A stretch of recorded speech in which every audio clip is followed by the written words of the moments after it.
What if I told you a sandwich once defined an entire era? From Spam fried in wartime kitchens to peanut butter and mayo on soft white bread, these flavors tell forgotten American stories. Today, we're unwrapping 25 sandwiches that time, and most menus have left behind.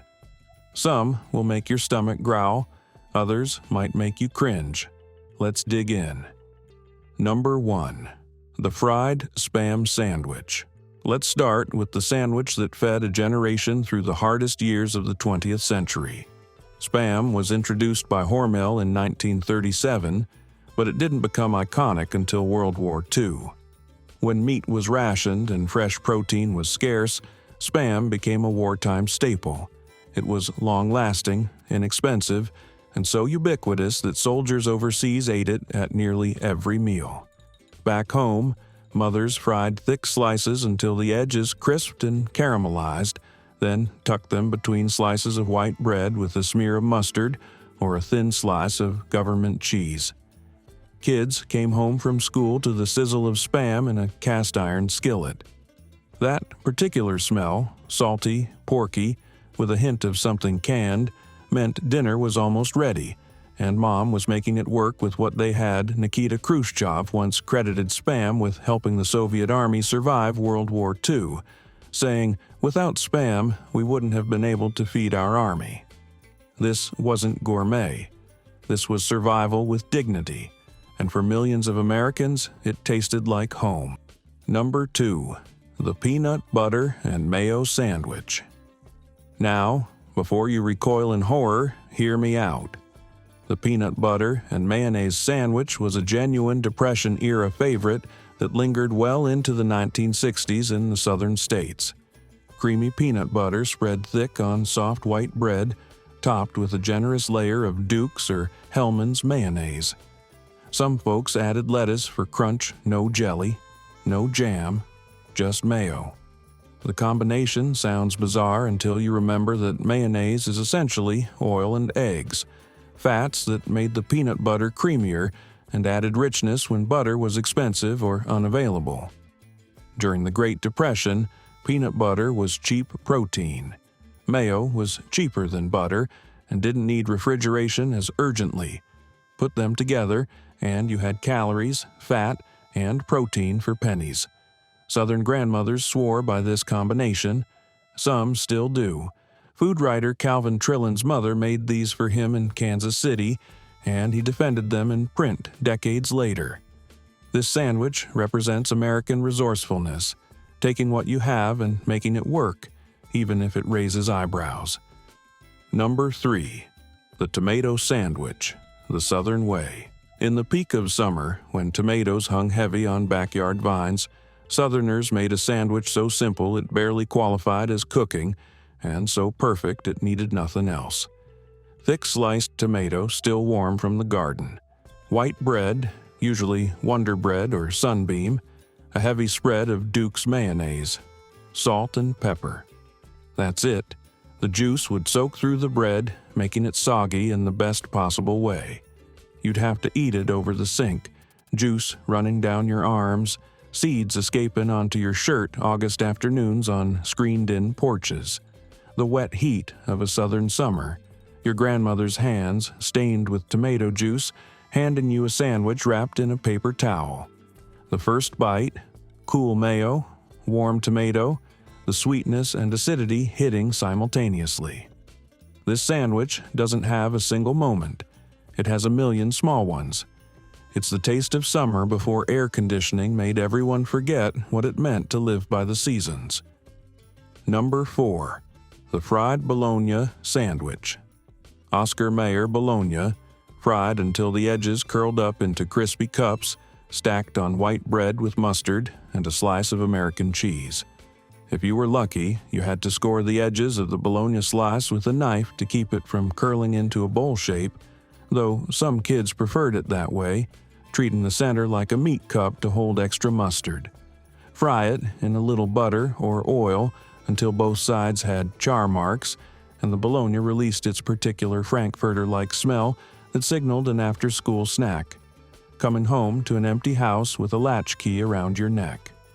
Your older brother making fried Bologna because it was easy and he was hungry.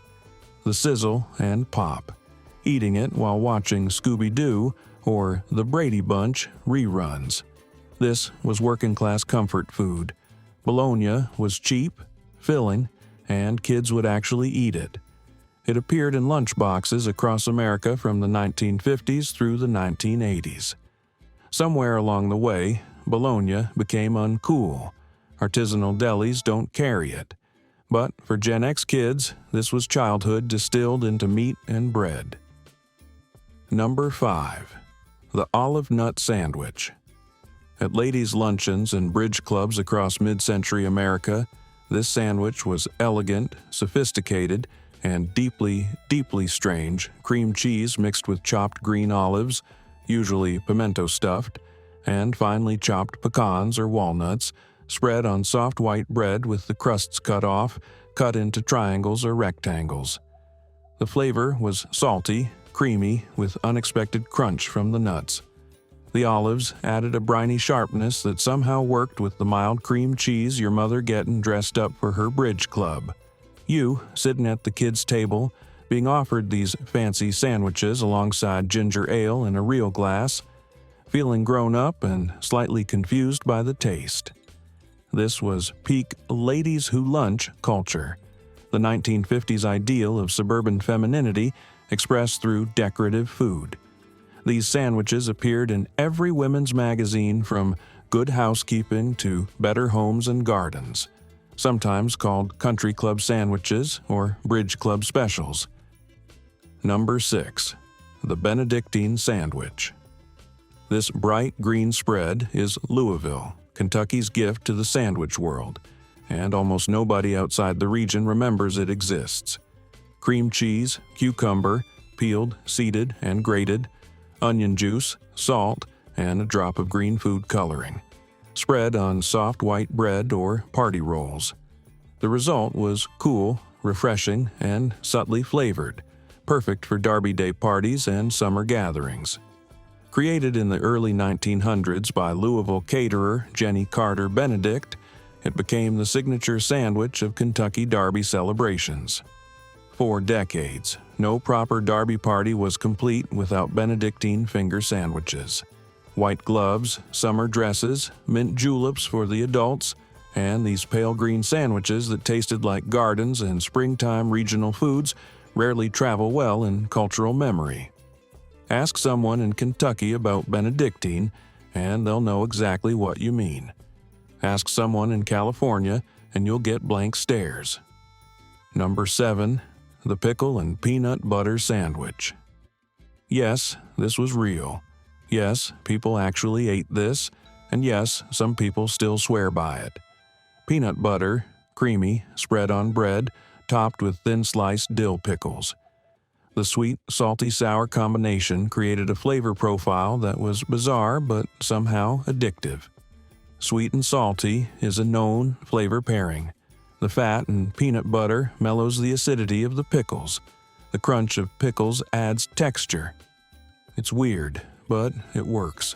Your dad making this late at night, standing at the counter in his undershirt, eating it over the sink. Your mother shaking her head but smiling. You trying it on a dare and being surprised it wasn't terrible. This combination showed up in Depression-era cookbooks as a cheap, filling option. It experienced a weird resurgence in the 1960s and 70s among pregnant women craving unusual flavor combinations. Food writer James Beard mentioned enjoying this combination, giving it a level of culinary credibility most people wouldn't expect. Number 8. The Butter and Sugar Sandwich. The simplest sandwich on this list might also be the most nostalgic for anyone who grew up before parents worried about sugar intake. White bread, usually Wonder Bread because it was soft and slightly sweet itself. Real butter spread thick, white sugar sprinkled liberally on top. Fold it over or make it a proper sandwich. Sometimes cinnamon got added. Sometimes it was eaten open-faced and broiled until the sugar caramelized. But the classic version was dead simple. Rainy Saturday mornings. your grandmother, still in her housecoat, making this for you as a special treat. The sugar crystals crunching between your teeth. The butter melting slightly into the bread. Sitting at her kitchen table with a glass of milk, feeling loved. This was poverty food dressed up as a treat. When you couldn't afford cookies or cake, you could make something sweet from pantry staples. It was particularly common during the Depression and war years. Somewhere in the 1990s, this disappeared entirely. We became health conscious. We worried about diabetes and obesity. We forgot that sometimes a butter and sugar sandwich was just love on bread. Number 9. The Salmon Salad Sandwich. Before chicken salad dominated every deli case in America, salmon salad was the office lunch and church potluck staple. Canned salmon, usually pink salmon, not the expensive red. Mashed with mayonnaise, diced celery, a squeeze of lemon juice, salt, and pepper. Served on white or wheat bread, sometimes with lettuce. The texture was flaky and slightly mushy. The taste was mild, fishy in a pleasant way, with the mayo smoothing everything out. Your mother's weekly shopping trip to the A&P. Those iconic pink cans of Bumblebee or Chicken of the Sea salmon. Tuesday night dinner or Wednesday's packed lunch. The particular smell of canned salmon when the can first opened. Oceanic and tinny. This was standard American fare from the 1940s through the 1970s. It appeared in office cafeterias, school lunches, and home kitchens nationwide. Tuna salad won the canned fish wars. It was cheaper, milder, and had better marketing. Salmon salad sandwiches quietly disappeared from most menus by the 1990s. Number 10. The Cream Cheese and Jelly Sandwich. This was the fancy sandwich in elementary school lunch boxes, the one that signaled your family was middle class and your mother read women's magazines. Philadelphia cream cheese. It was always Philadelphia brand. Spread thick on white or wheat bread, topped with grape jelly or strawberry jam. Some versions included chopped nuts. The cream cheese added richness and protein that plain jelly sandwiches lacked. The combination was sweet, tangy, and more substantial than PB&J lunch trade negotiations in the cafeteria. The kid who brought these always had something worth trading. The cream cheese stayed cold in the lunchbox, keeping the sandwich fresh until noon. This appeared in thousands of back-to-school lunch ideas articles in magazines like Good Housekeeping and Woman's Day. Throughout the 1960s and 70s, peanut butter and jelly became so dominant in American culture that every alternative got pushed aside. Cream cheese and jelly sandwiches became weird instead of normal. Number 11.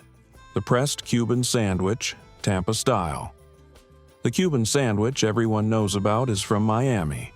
But Tampa's version, the original, some argue, included one crucial ingredient: Genoa salami, Cuban bread, yellow mustard, roast pork, ham, Swiss cheese, pickles, and Genoa salami. Pressed in a plancha, sandwich press, until the cheese melted and the bread was crispy and golden. The salami addition came from Tampa's Italian immigrant population working alongside Cuban immigrants in the cigar factories of Ybor City. In the early 1900s, Tampa was the cigar capital of America. Cuban, Spanish, and Italian immigrants worked side by side, and their food cultures merged, the Tampa. Cuban sandwich is the delicious result of that cultural collaboration. The smell of pressed sandwiches wafting from Columbia Restaurant in Ybor City, the crunch of the bread, the salt from the meats and pickles, the melted Swiss cheese pulling in strings. Miami's Cuban sandwich became nationally famous. Tampa's version remained a local treasure, known mainly to Floridians and food historians. Number 12. The Tongue Sandwich. In Jewish delis across America, particularly in New York and Chicago, tongue sandwiches were as common as pastrami, and just as beloved by those who grew up eating them. Beef tongue, boiled for hours until tender, then peeled and sliced thin. served on rye bread with mustard, sometimes with a pickle on the side. The meat was surprisingly mild, tender, and slightly fatty. Tongue was nose-to-tail eating before that term existed. In Jewish, German, and Eastern European immigrant communities, using every part of the animal was both economical and traditional. Your grandfather taking you to the corner deli, the men behind the counter speaking Yiddish, the towering sandwiches that required both hands, learning that weird foods were only weird if you weren't raised with them. Tongue sandwiches appeared on deli menus across America from the early 1900s through the 1970s. Stage Deli, Carnegie Deli, Katz's, they all served it proudly. Younger generations found the idea unsettling. Tongue became too weird, even as Americans embraced other adventurous foods. It's now rare outside traditional Jewish delis. Number 13. The Olive Loaf Sandwich. If you lived through the 1970s, you remember olive loaf, that pink, processed mystery meat studded with bright green olive slices, staring at you from behind the deli counter glass. Olive loaf, a combination of pork, beef, and chicken byproducts with chopped pimento olives embedded throughout, sliced thin and stacked on white bread with American cheese and mayo. The taste was mild, slightly salty from the olives, with a texture that was somehow both smooth and chunky. Your mother asking the deli counter worker for a half pound of olive loaf sliced thin. The whir of the electric slicer. The sandwiches she'd make for your lunch, wrapped in wax paper, sitting in your metal lunchbox next to a Capri Sun. Olive loaf was peak processed food era America we trusted industrial food production. We believed convenience was progress. We fed our children things that were more chemistry experiment than traditional cuisine. Olive loaf is nearly impossible to find today. Most deli counters discontinued it in the 1990s. But for Gen X kids, it was standard lunch rotation. Number 14. The Egg Salad Sandwich with Miracle Whip. Not just any egg salad, specifically the kind made with Miracle Whip instead of mayonnaise, creating a sweeter, tangier version that defined Midwestern church potlucks for decades. Hard-boiled eggs, chopped fine. Miracle Whip, never mayo in these communities. Celery, mustard, salt, pepper, and sometimes a pinch of sugar, served on white bread, sometimes with lettuce. The Miracle Whip gave it a distinctive sweetness that people either loved or hated. There was no middle ground. Sunday, after church, the fellowship hall basement with long folding tables covered in dishes brought from home, paper plates sagging under the weight of egg salad sandwiches, potato salad, Jell-O molds, and sheet cake. The Mayo versus Miracle Whip debate defined American households.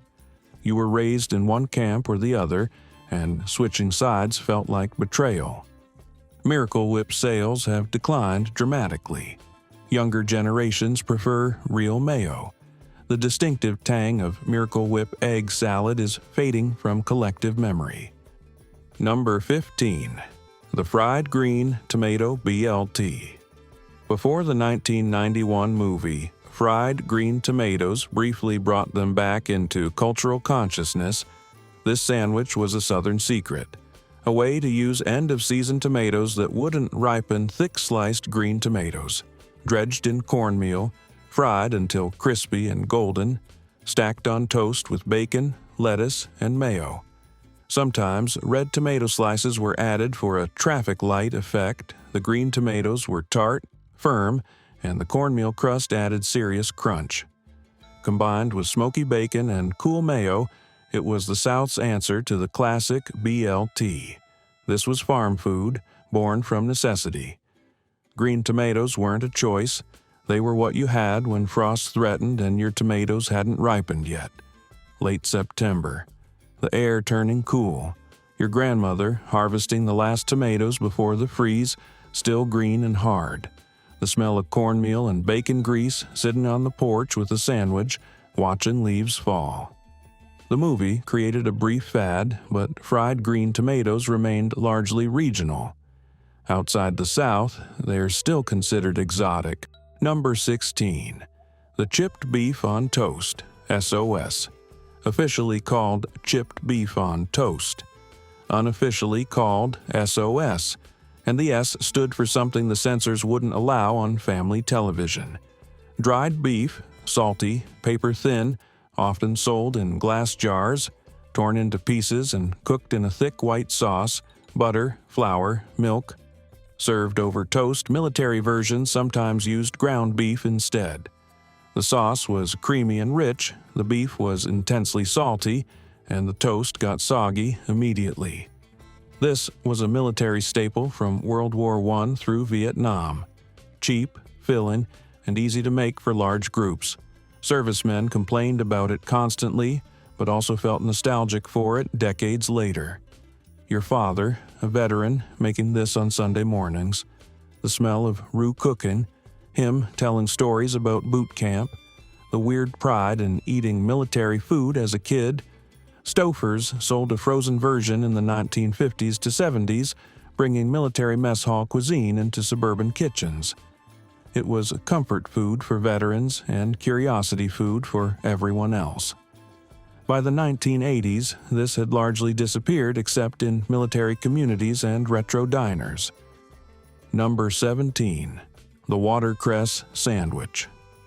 Before arugula became the trendy green, watercress was the mark of sophistication, and watercress sandwiches were the height of refined, entertaining fresh watercress, washed and trimmed. Butter, real butter, salted. Thin-sliced white bread with crusts removed. A tiny sprinkle of salt. That's it. The watercress was peppery and fresh, the butter was rich, and the simplicity was the entire point. This was English tea sandwich culture transplanted to America. In the early 20th century, serving proper tea with finger sandwiches was a mark of social status. Your great-grandmother's formal tea parties, china cups with gold rims, white gloves, these delicate sandwiches that seemed too small to be satisfying, but were perfect with hot tea. From the Gilded Age through the 1960s, watercress sandwiches appeared at every garden party, bridal shower, and ladies' luncheon in aspirational American society. Tea sandwich culture faded. Watercress became hard to find in regular grocery stores. The ritual of formal afternoon tea became quaint rather than standard. Number 18. The grilled pimento cheese. Pimento cheese, that southern staple of shredded cheese, mayo, and diced pimentos, wasn't just for crackers. Grilled between bread, it became something transcendent. Homemade pimento cheese, sharp cheddar, mayo, pimentos, sometimes cream cheese, spread thick between white bread. Buttered on the outside and grilled until golden and crispy, cheese melting and oozing out the sides. The result was richer than a regular grilled cheese, with tang from the pimentos and a slight sweetness from the mayo. Saturday lunch at your grandmother's house. The sizzle of butter in the cast-iron skillet, the smell of toasting bread and melting cheese. The way you had to eat it carefully so the molten cheese didn't burn your mouth. Pimento cheese was invented in the early 1900s and became a Southern staple. Grilling it was the natural evolution, combining Southern tradition with American grilled cheese culture. While pimento cheese is experiencing a renaissance, the grilled version remains largely regional. Outside the South, people don't know what they're missing. Number 19. The chopped liver sandwich. In Jewish delis across America, chopped liver wasn't an appetizer, it was a full sandwich, served on rye with raw onion and a smear of chicken fat. Chicken or beef liver, sautéed with onions, hard-boiled eggs, and chicken fat, schmaltz, then chopped, not pureed, until it formed a chunky spread served on seeded rye bread with sliced raw onion. The flavor was intense, rich, with a mineral quality that liver always carries. The raw onion cut through the richness. This was old-world food, carried to America by Eastern European Jewish immigrants.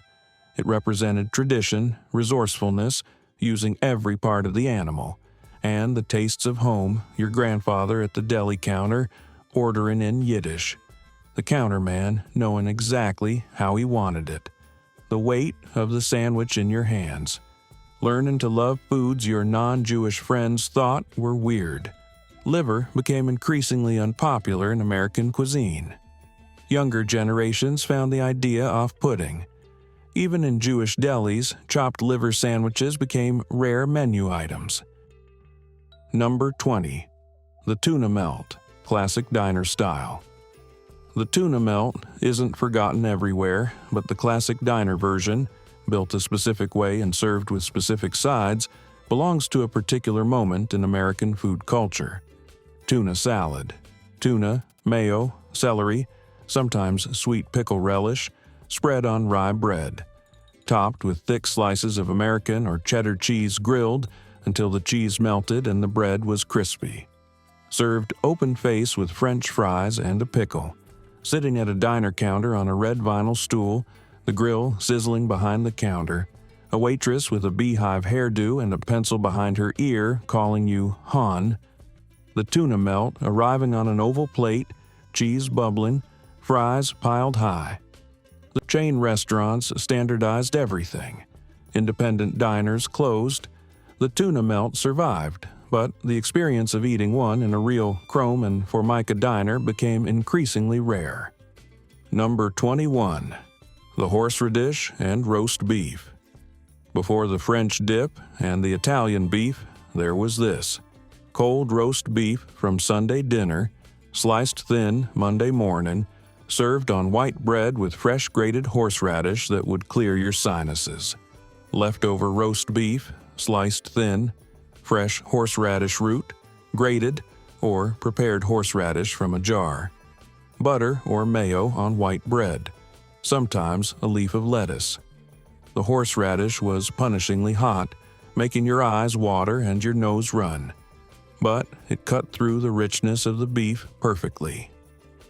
Monday morning, your father making his lunch for work. The roast from Sunday still sitting in the refrigerator. Him grating fresh horseradish at the kitchen table, tears streaming down his face, laughing about it. This was waste, not want, not cooking. Sunday roast meant Monday and Tuesday and Wednesday sandwiches. Horseradish added excitement to leftovers. We stopped having formal Sunday dinners. We stopped buying large roasts. The ritual of leftover sandwiches throughout the week faded with changing work patterns and family structures. Number 22. The deviled ham sandwich. That little can with the red devil on the label sat in American pantries for more than a century, always ready to become a quick sandwich that tasted like nothing else. Underwood deviled ham, a spreadable blend of ham, spices, and a few mysterious extras, went onto white bread or saltine crackers. Sometimes there was lettuce, sometimes sweet pickles, and sometimes it went straight from the can to the bread with zero hesitation. Its flavor was smoky, salty, a little spicy, and carried that unmistakable processed edge that was somehow both off-putting and strangely addictive. For many people, this was the definition of an emergency lunch. Your mother running late, reaching into the pantry, the metallic snap of the pull tab, the pink paste inside that looked questionable but tasted surprisingly good. First introduced in 1868, Underwood deviled ham is one of America's oldest branded foods, and its red devil mascot became an icon of the American kitchen. But as health consciousness grew in the 1990s and 2000s, processed meat spreads fell out of fashion. New generations found the texture and appearance unappealing. The cans still exist, but mostly as relics in nostalgic pantries. Number 23. The American cheese sandwich, plain. Sometimes the simplest sandwich is the one history forgets. Before kids asked for turkey, ham, or anything premium, there was just cheese. 2 slices of American cheese. 2 slices of white bread, maybe a swipe of mayo, maybe a little mustard. But more often, it was nothing but cheese and bread. That was it. And for millions of American children throughout the 20th century, that was a perfectly normal lunch. You can picture it. Your mother packing your school lunch at 6:30 a.m., still half asleep. You opening it at noon. The bread slightly squished, the cheese now room temperature and a little rubbery, trading it away to the lucky kid with Lunchables, the futuristic luxury of the cafeteria. This sandwich captured post-war American optimism about processed foods. American cheese felt modern, scientific, consistent. Progress, neatly wrapped in individual slices, but tastes changed. Expectations rose. Soon, a plain cheese sandwich became what you ate when your family couldn't afford anything else. As American wealth grew and lunch boxes upgraded, the humble cheese on white quietly disappeared from the rotation. Number 24. The Fluffer Nutter. New England's gift to sandwich culture. Peanut butter and marshmallow fluff on white bread. It sounds like something a child would invent, and it was. And it was glorious peanut butter, creamy on one slice. Marshmallow fluff, that spreadable marshmallow cream, on the other. Pressed together. The result was sweet, sticky, and required napkins and milk summer afternoons. Getting home from playing outside covered in dirt and sweat, making this yourself because it required no cooking. The marshmallow fluff sticking to the knife, to your hands, to the roof of your mouth. This was invented in Massachusetts, and New Englanders defended it fiercely. In 2006, the Massachusetts state legislature actually debated making the Fluffer Nutter the official state sandwich. Marshmallow fluff remains regionally popular, but never achieved national sandwich status. Outside New England, people view it as a curiosity rather than a legitimate lunch. There's an annual "What Would You Do for a Fluffer Nutter?" contest in Somerville, Massachusetts, celebrating this sticky creation. Number 25. The Limburger and Onion Sandwich. Let's close with the most pungent, most aggressively unforgettable sandwich on this list: Limburger cheese and raw onion on rye bread. Limburger cheese, that notoriously smelly, soft cheese, sliced thick, raw onion, sliced thin, dark rye bread, sometimes mustard. That's all you need to clear a room. The smell is legendary. It's been compared to dirty socks, sweaty feet, and worse. But the taste is surprisingly mild, creamy, and rich, with the onion adding sharp bite. This was German and Swiss immigrant food, particularly popular in Wisconsin. Men would eat these at taverns paired with beer, and the smell would linger for hours. Your grandfather, fresh off his shift at the factory, stopping at the corner tavern. The other men at the bar, all immigrants or sons of immigrants, eating Limburger sandwiches and drinking beer. The bartender keeping the cheese behind the bar like it was contraband. The camaraderie of sharing food that your American-born friends would never understand. Limburger production in the United States peaked in the 1920s to 1940s, particularly in Wisconsin. At one point, Monroe, Wisconsin, was known as the Limburger capital of America. The Chalet Cheese Cooperative was the last American Limburger producer, keeping the tradition alive until recently. Americans lost their taste for stinky cheese. Younger generations found Limburger too intense. The old taverns closed. The immigrant communities that kept this tradition alive dispersed. By the 1980s, Limburger sandwiches had become a novelty rather than a normal lunch. In Wisconsin, there was a tradition of eating Limburger sandwiches with raw onion and washing them down with beer as a test of manhood. If you could eat one without grimacing, you were truly tough. There you have it, folks. 25 sandwiches, 25 stories, 25 flavors that once defined American life. These weren't just sandwiches. They were memories between bread. So, which of these sandwiches would you actually try? Which ones made you nostalgic? Which ones made you cringe? And more importantly, what sandwiches from your childhood are already on their way to being forgotten? Share your stories before they disappear too.